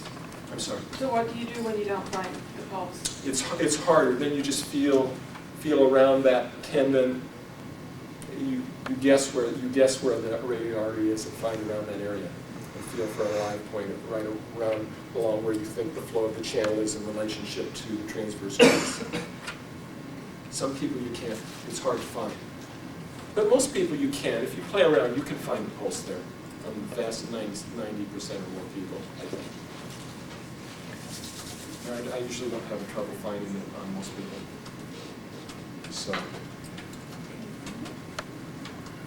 one thing you might want to, if it's extended too much initially, you can see with me, see the tendon shows. So if it's extended, you might want to relax, break the arm a little bit in order to initially find the area that you want to look for.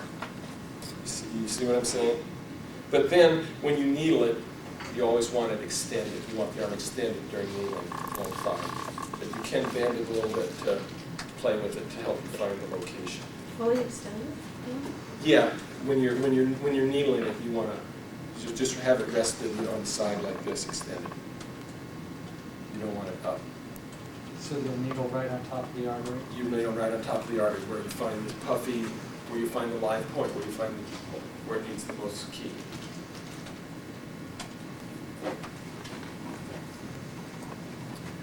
Okay.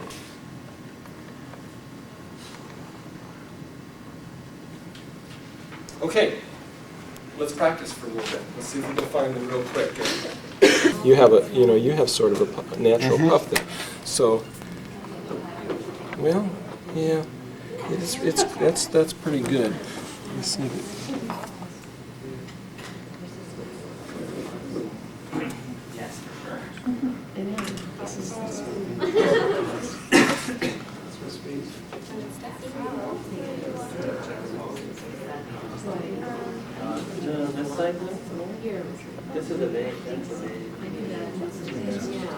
So then you can just kind of stroke, so the pulse is right in here.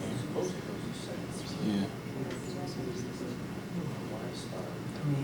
How does it change my attitude for? Yeah, I think that's really good. I mean, you might be more right than I am. I'm just a little bit in a slightly different place, but yeah, it just catches right there for me, right there. But yeah, I think you got it. That's good. So that the line is around, the long line is around there. So you're right on the channel, so that's good. And you just try to go. That's a good, where you're at is a good point. Yeah, where you're at. It's hard for me to tell. I think where you're at and right here both kind of catches both through there.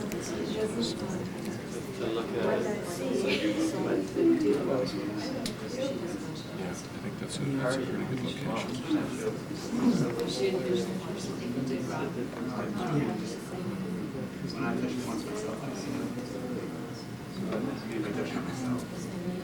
See, his is a lot lower, and I think this is also a pretty good location. Because I was talking about how they're saying it's at this one, but I don't know. I'm not always clear on what that means. You can actually see him puff right there. You can see the structural change. It's like it's catching some right there, and that's along the lower.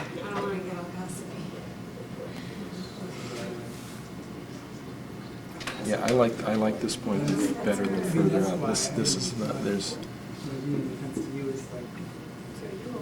Okay, that's good. I think you're definitely in play, really good. Do you feel any stickiness on that, or? On this one, yeah. You can actually see that there's sort of a puffy area right here on him. I mean, it's visible. I mean, right there. He doesn't.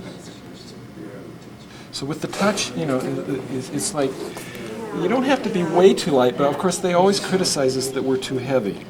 So I don't know. I always get criticized. But I'm trying. You want to be. The concept of contact makes most sense to me. That's what I've developed for my own self. It's like I don't want to be too gun shy here of touching the person. I want to really make contact, but within that contact, I don't want to really indent very much. You see.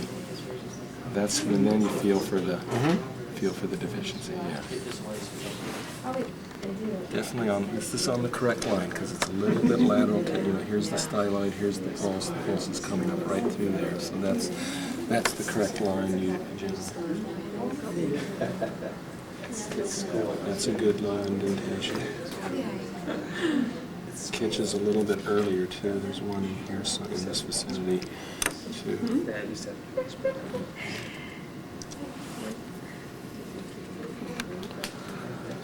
I don't know which one. We'd have to test the rotation and see if the pulse changed. So both of those are good? Possibilities, yeah. Those are both possibilities. Do you feel a little catch here also? There's a little catch where you're at, yeah. What do you mean, further up or where you're at? Where I located. Where you're at, that's what I'm saying. Yours, I feel a little catch right there. So it's like there's this attitude, you're touching a person. This is not just a mechanical exercise. I mean, it's a mixture of really having contact and making sure you're technically right. So you want to stroke. So you see, you're stroking with the channel. So you're already actually improving the chi in a sense, but you're not pushing.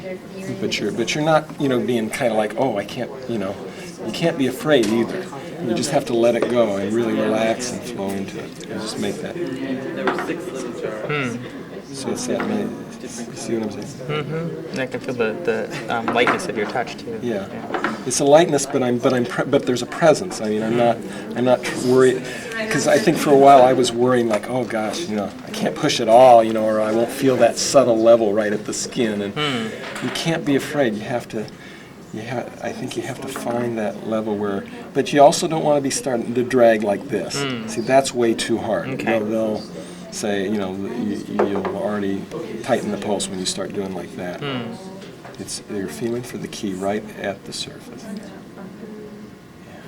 that's good. Okay, this one depends on where you. Yeah, see, this is a problem with this. Maybe I should say that. Depending on how you turn things, The skin will move. Ceremonial tea or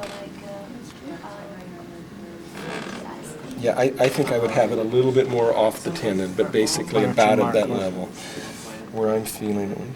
I'm better with that.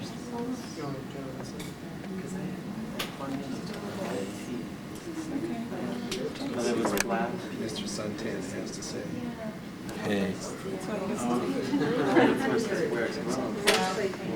Somewhere it's just off. Just a little bit off, I think. But if you feel that, if you agree with that. Let's one more. So you're palpating for pulse. Yeah, palpating for pulse, finding the crease, and then so I felt the pulse there. There's the crease, so the dot is really close to the crosshatch. I kind of look. I use my eyes too, because often there's a puffiness through this area. So then I just start going. I might even go along the line a little bit, see exactly where the lunge. No, I can feel it, yeah. I was just doing it.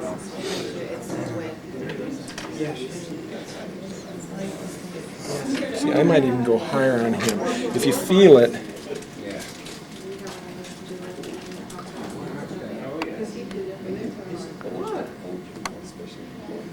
I think the live point is a little bit higher. I think this is pretty accurate for the anatomical point. But I think in his case, why don't you feel it too? See if you feel feels like there's a little bit more weakness up here a little bit. Okay, go ahead and mark it, and then we can feel each other.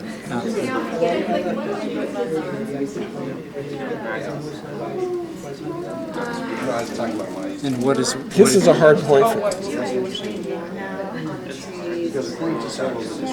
His is hard. I'm not at all sure that I'm somewhere in that vicinity. It sticks. My finger feels kind of sucked into a little bit of a depression. It's like I'm going, and it feels like it sogs out a little bit, sticky, soggy. It's kind of drawn in. There's a sense that it's being drawn in some sense, or hanging up. And that's what I'm feeling for this soggy, sticky, and depressions for deficiency points, for points that need to be tonified.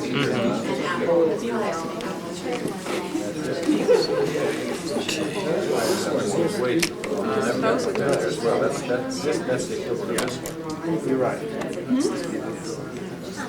So coming up, so he's about just a little bit above the crease. Yeah, so he's right on the pulse. So that's the radial artery. It's coming right through there. Yeah, I think that's pretty good. Yeah, sometimes, and I see that, I'll just play around a little bit, without pushing too hard, just sort of, I've got my crosshatch here, and I think this is where the point is, and you can just do little, as long as you're not doing, kind of going with the flow and not messing around, pushing way too hard, you can feel in a little bit, yeah. See, it really is, I think you got that one pretty good. It feels to me like that's where it's at. Okay. So, did I check this one? No. Not yet. No. That's right. So, yeah.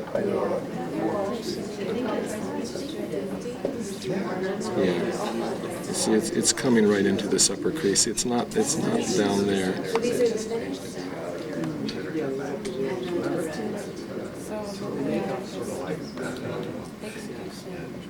Yeah, I'd say out there. I might put it just a hair, but that's right. That's correct. It's basically correct. So that you're on the owner's side and you're just coming along. You know, some people you might feel it a little bit further down, but it really varies. Like I had one over here where it was much more down here. There's a clear little puff, and up here it didn't feel as much. So there's definitely a range.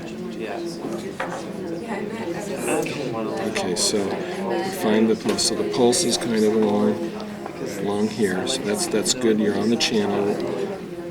So pushing that.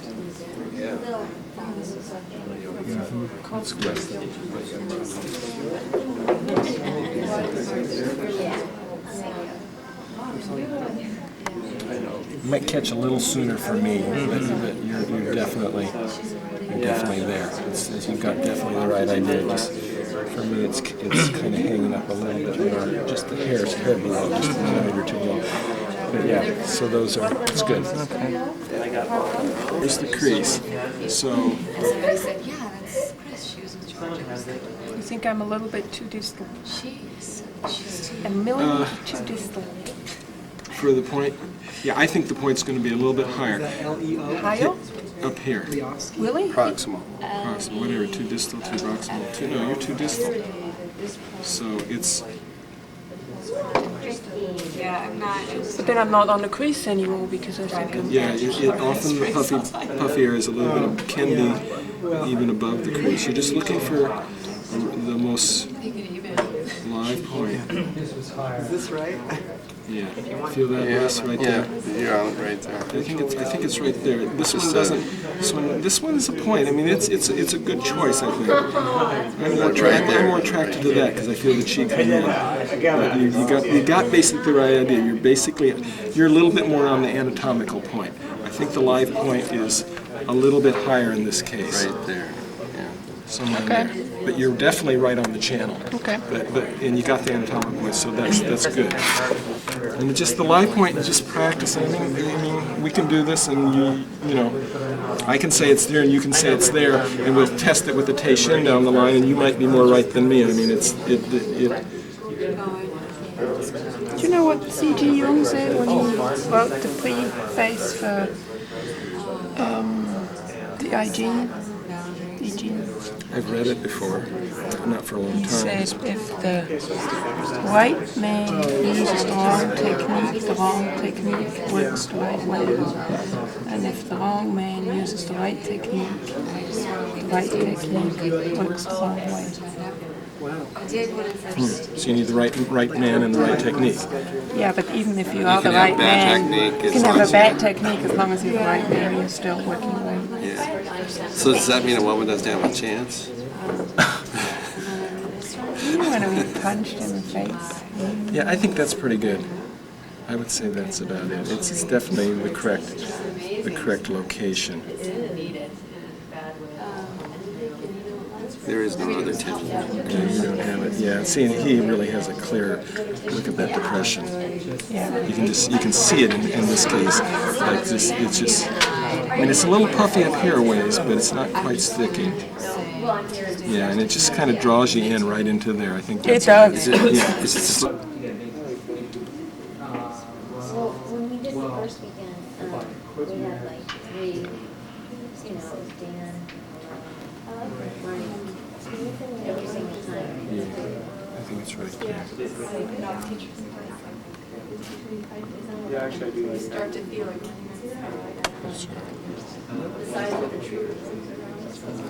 It's close. This is a good location.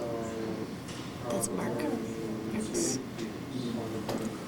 I think this is the hair lobe, but he might be more right than I. I mean, this is good too, but I feel like it's a little bit more. It's not always on the crease then, huh? No, it's not always on the crease. It's on the channel almost all the time, but it can run up and down. I need to mention that to people, that the channel, being on the channel is the most important thing.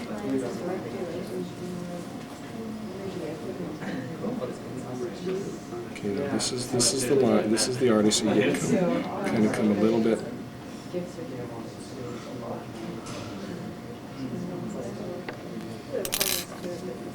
this is pretty good too. I think for me, Might be a little too lateral. yeah, for me it's a little lateral. It's almost on this, it's almost on this tendon, but it's pretty good though. Again, I could be wrong. I think it's just a hair over.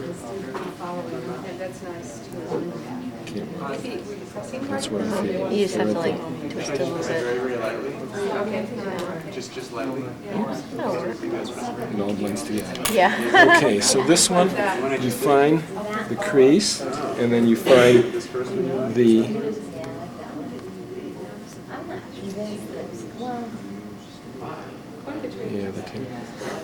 I'm not feeling yours as easy. It has no pulse.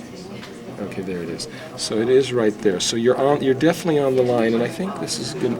You can almost see the puffy right there too. That's a good location. Might be a little lower.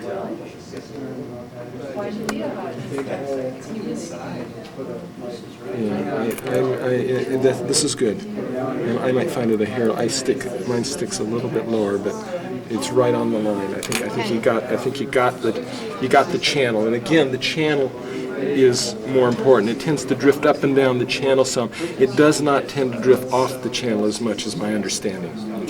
The light point. Those two.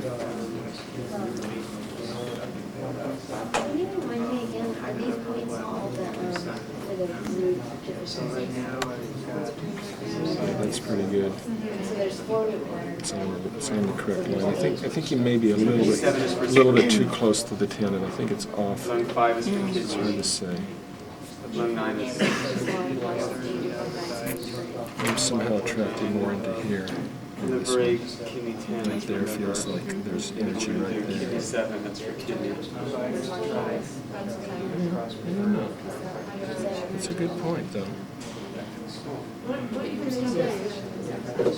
Yeah, I'm not sure. I think actually, I take it back. I think you're more right.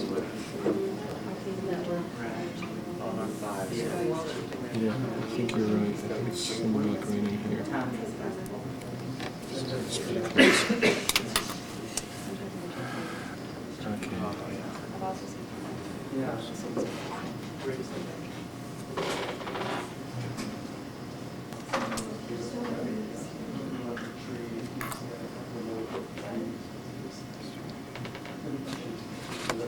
I think that's a little bit lateral. It's like onto the tendon a little bit. I mean, it's definitely lateral to the pulse, but it's not all, it's rarely, you see how, feel the tendon right there. You got really right on. You see how you got over onto the tendon a little bit too far. So you got a little bit off the channel. But that's okay. And then that's the more inside one. Yeah, it's right on the pulse. Can you check Abby's? That's good. Okay. And I think and that's the easiest way for me to find that balance between contact and softness. So you're.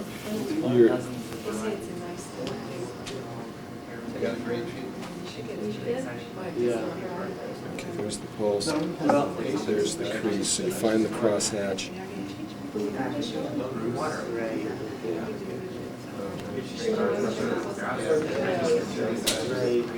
I guess it just seems so time-consuming. So the more where you said it, well, kind of in between. So I was finding it higher and shoots, and the lower part felt. Yeah, I feel like it's a little bit right in there. Okay. It's puffy there too. Yeah, you feel that, but you're in the right sense. You got a real good sense of it. That's okay. You can just refine it. Find the anatomical location. So and then go from there. Go mostly with the channel, but then you can do a little bit of kind of feeling, just playing around with it a little bit as you kind of home in. It's very strong there. Yeah, feel that? There's a lot of energy opening up right there. Let's stay on the channel. It was kind of high. I was doing the pulse thing, and I was checking her pulse on the other side. And I was just using the Tation, trying to find it. Yeah, I think you're a little bit high and a little bit, I don't know, I think that it's more on this range somewhere there.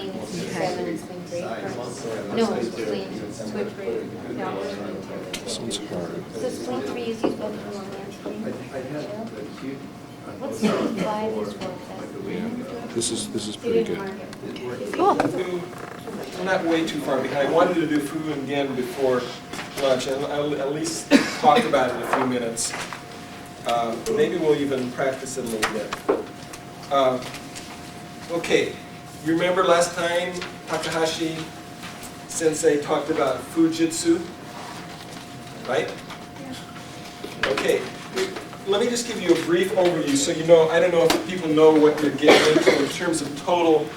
Basically, there'll be other refined stuff, but basically we're going to be learning 7 major techniques in this program. There's the Ho technique, which is tonification, and then there's the true excess techniques, which are at the ki level, Fujitsu and Genjutsu, blood level excess techniques, Ho deficiency technique.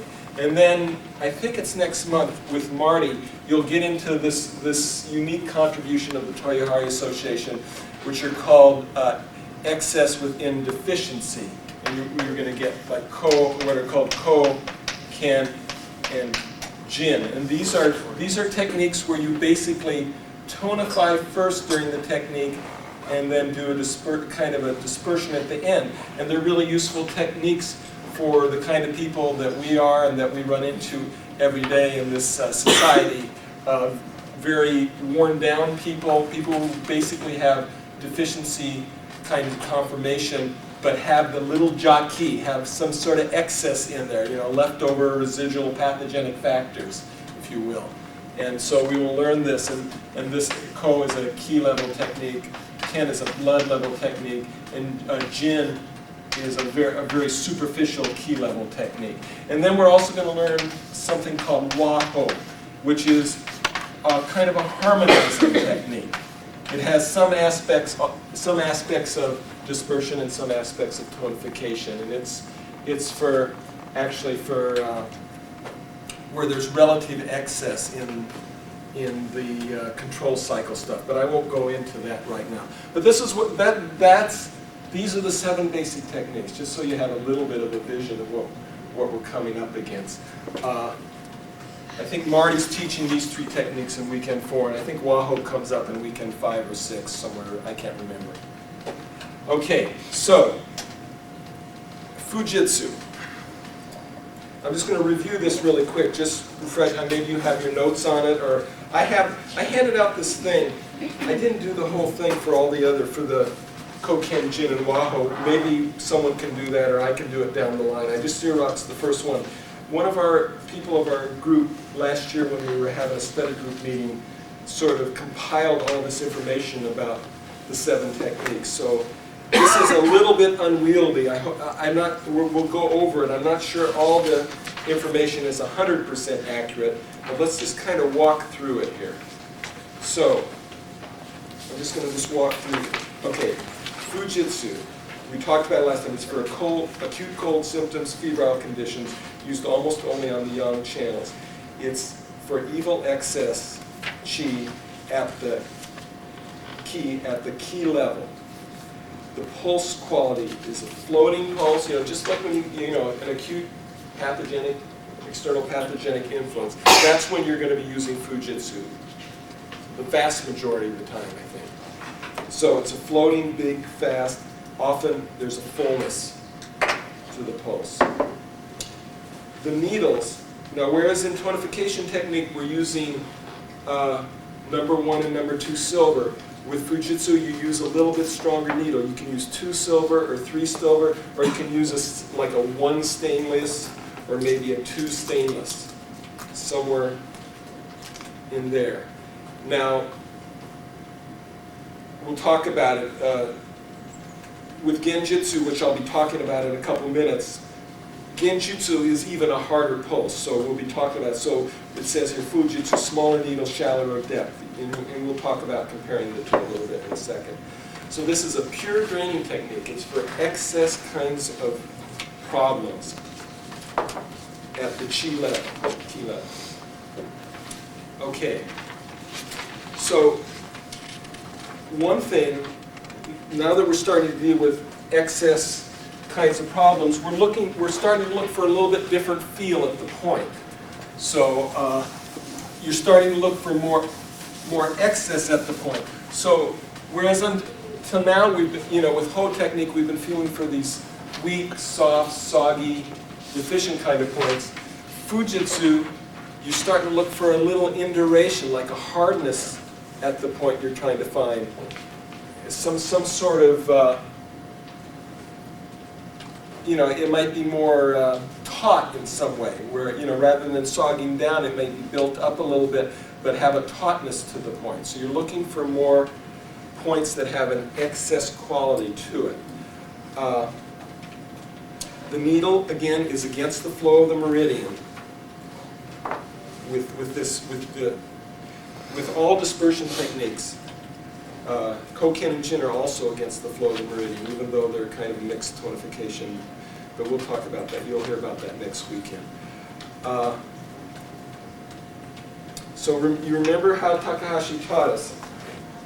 Again, these ones are not my strength. I don't use them real loud, but I use them some.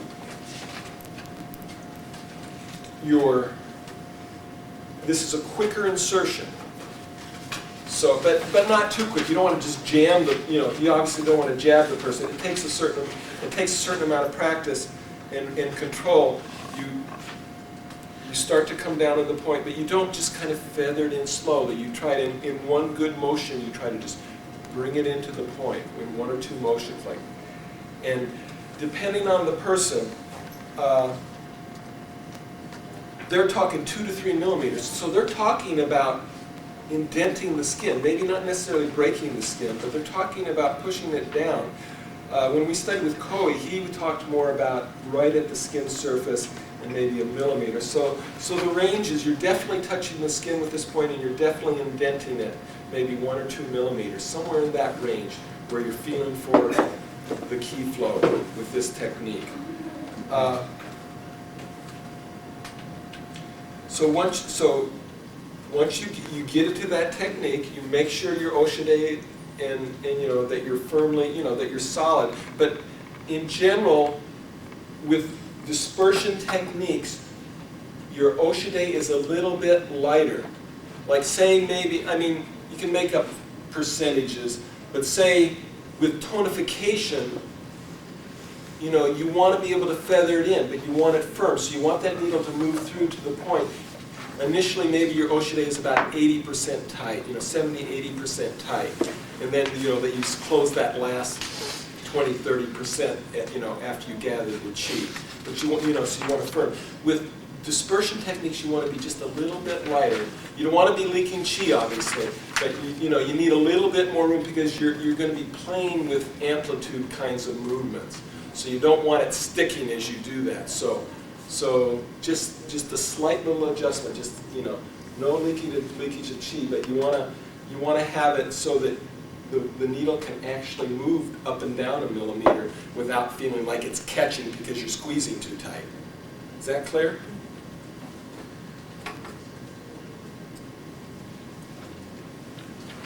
So maybe 60% instead of 80%, at that point. Just a little bit less. Just to give you some idea, you'll just develop a sense of it as you do it. Okay. So then, the needle is moved up and down with a slight amplitude, but quickly, like Nakata says, chaka chaka pop, kind of, and then he goes chaka chaka pop, and at the end, and that's their technical term for it, the sound of Fujitsu. So once you contact the needle, I have writing in here at the bottom. It says the first movement is up. So you contact it, you kind of come up, down, up, down, up, down, up, down, up, down, up, down. It says here 6 to 20 times maybe. It depends. What you're feeling for is at a certain point, the resistance lightens up some on the downward stroke. So you kind of go boom, boom, boom, boom, boom, boom, boom, boom. And it lets go, and then you finish you tighten the Oshide a little bit, and you go, you saw he can do it a lot better than I can, but it's like a simultaneous up and down motion. It's like, right, the release finishes, you finish, make sure the Oshide is closed, and it's like, so you're kind of squeezing out a pimple and coming up quick. It's basically the image, something to that effect. It's like you're pushing out the evil. The evil chi is able to kind of, as whole technique, we're filling the balloon. Fujitsu, we're kind of popping the balloon. Down where it says first movement is up, what does the rest of that line say that's handwritten? Do it till resistance lightens some on downward stroke. Downward stroke.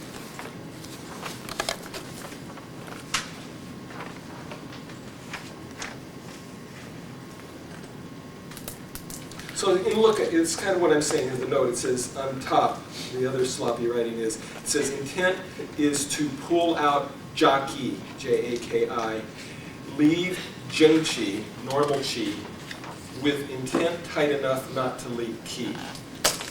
So, Where does it say that? right at the very It's top. cut off on these. It doesn't. Oh, it didn't copy kid. it. Oh, I'm sorry. Okay, so say that again, please.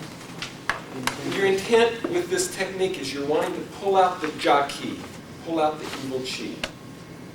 But you want to leave in the zhengqi. So when you're going up and down, boom, boom, boom, boom, and finally you feel that release, the balloon breaks a little or pops a little bit.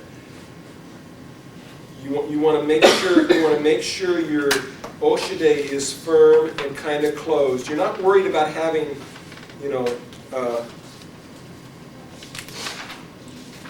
want to tighten it up a little bit more at that point, so that the normal chi doesn't leak out as when you do this final release of the jaki. So there's an intent to keep the good chi in as you pull, as you manage to kind of do this little technique to access, kind of hook the evil chi and then pop it so it can just kind of leak, kind of pop out real quick. What would you say the total duration of the technique might be? It varies with how, like we put here 6 to 20 times. It depends on how quick you hook. It depends on how quick you hook that chi. So when you're, you come in, you kind of come in kind of quick. You get to the level. You make your adjustments. Make sure you have a good Oshide, but not way too tight. And then you kind of you're in the chi. You come up a little bit, up, down, up, down, up, down, up, down. And so you're just kind of just feeling your way until you feel like, there, it's letting go some. And at that point, you make sure the Oshide is somewhat closed, and then do your release. It's hard for me to put a time on it, because it sometimes can take a while to get that to let go. If it's a real hard pulse, someone has a real acute pathogenic pain, it may not release right away. The one thing we were going to talk about this, and Takahashi already talked to you, but he brought this up last time. I mean, if it's an acute, it depends. If it's a fast pulse, you want to do it quicker. You don't want to stay, in general, you don't want to stay on the point as long. I don't know if you have this, he talked about this last time. You should have it in your notes. And I'll just kind of add that. If it's a fast pulse, it's a faster technique. In general, with fast pulses, you don't want to stay on the pulse. You don't want to stay on the point too long. You want to get in there, do your job, and get out. With slow, it's like, and with slow pulses,